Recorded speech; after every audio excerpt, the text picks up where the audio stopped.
ในเลือปีพบโลกจึงนี้អ្វីអាចកើតមានឡើងជារៀងរាល់ថ្ងៃ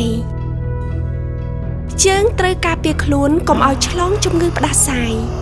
មេរោគផ្ដាសាយអាចរីករាលដាលតាមរយៈបរិយាកាសពីមនុស្សម្នាក់ទៅកាន់មនុស្សជាច្រើនអ្នកដែលនៅជុំវិញខ្លួនវាជាការទទួលខុសត្រូវរបស់ពួកយើងដែលមិនចម្លងមេរោគដល់អ្នកដទៃតាមរយៈការក្អកឬកណ្ដាលដើម្បីសុខភាពល្អនៅចាំអីទៀត